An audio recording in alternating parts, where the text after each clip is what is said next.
So do I need to look over there? You can look at me, it's fine. Okay. Because we have other people looking all different ways, it's fine. Yeah, but I'd like to... You know how I am about looking like I look towards the direction of whatever I'm supposed to be looking. You know what I mean? Yeah. Like I look in people's eyes because I'm not supposed to look in people's eyes. The diagnosis didn't mean anything to me when I was a child. I was 5 years old when I was diagnosed. They said, you're going to go blind someday.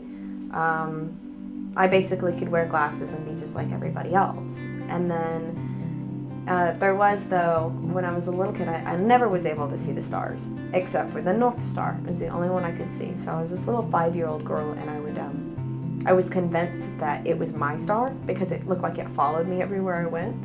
And so I used to always call it my star. It wasn't until later in life when I realized I was never going to be able to drive a car. And I, had to actually face the fact that I wasn't going to be able to go out at night and run around and get around without getting hurt or asking for somebody to help me. That I guess I sort of started identifying as a disabled person.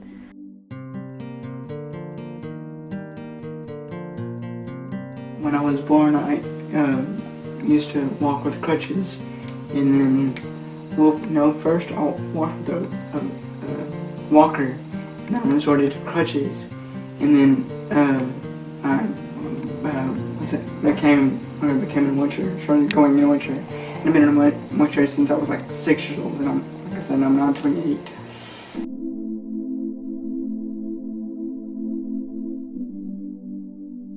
I don't know, it's just embarrassing. I guess anytime anybody has any sort of anything that makes them stand out, it can be embarrassing.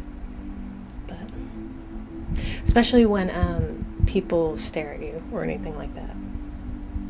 I know it's non-visible now, but when it wasn't, like anytime I'd go anywhere, I'd just have everybody would turn around and stare at me. And then I'd have people, just complete strangers, would walk up to me and be like, "What's wrong with your legs?"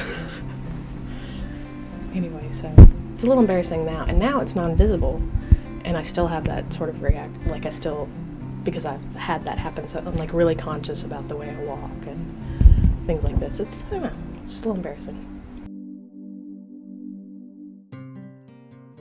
I would just sort of walk and fake it and memorize where I was walking and how to get from here to there and where the steps were, the curbs and things like that. And I couldn't necessarily see where I was going, but I'd done it enough that it was just sort of muscle memory.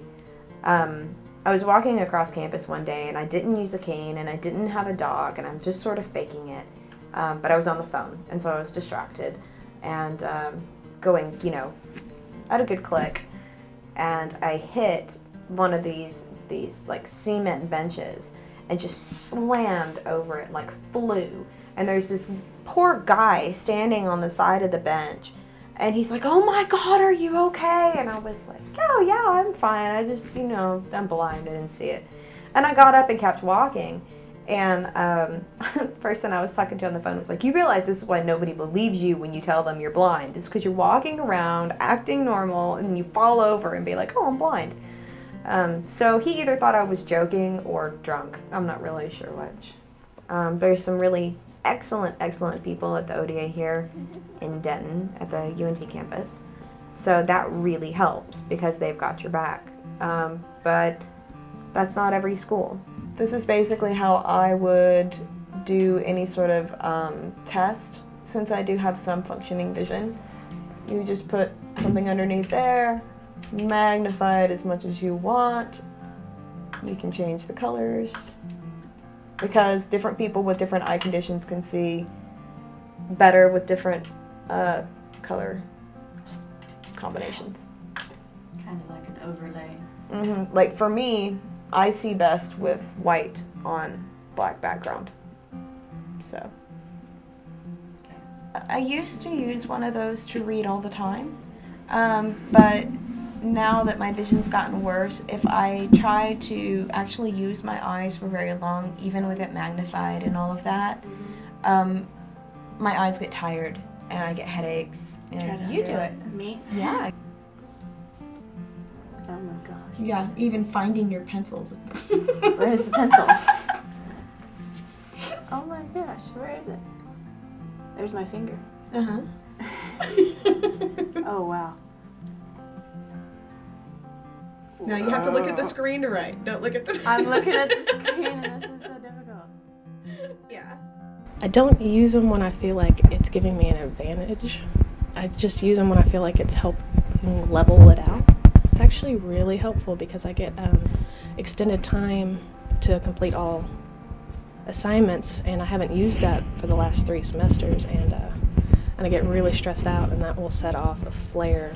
When you have rheumatoid arthritis, you get flares, and so all your joints just become really painful, and like holding a pen hurts and typing hurts, and every semester I let myself get stressed out, and then I'll get a flare, and then I'll get sick, and then I'll get more stressed because I can't write, and so now I've actually started using the accommodations. They're really helpful. Being someone who's technically legally blind, okay, so I can see random blobs here and there. My eyes tell me something's there when it's not. Shadows may look like they're actual people. I've got no depth perception. There's so many layers to my visual disability, so much trickery and so much constant adaptation necessary that in some ways it might be easier to be totally blind. I don't know that that's a fear as much as it would be sort of a relief that it's done. You've gotten to this sort of final place. I've known a lot of people who've lost their vision in a lot of different ways. People who lose their sight all at once or really quickly, they have to make all of their changes in life, all of their adaptations. They have to do it now, you know, learn how to redo everything. When you lose your vision really slowly, you relearn how to do this and then you relearn how to do that, but it's a slow, sort of painstaking process. That there's like a stigma in the society that the sight of something gives you official scholarly Experience. Yeah. I mean, I would love to see the faces of my grandbabies. But as it is, whatever I see isn't going to be the actual face of my grandbaby. It's the spirit of a thing. It's you know, I mean, there's lots of things that I wish I'd been able to see, but as my vision goes by little bit, I think what I fear isn't being completely blind, but looking completely blind. I think that I've enjoyed the idea that maybe it's not easy to pick me out as a totally blind person. I don't want my eyes to glaze over. I don't want for my eyes to shake. I don't want to constantly be looking up and to the left of a person's head. Those are the things I fear. It's the social stigma that I'll get from looking blind, not from being blind.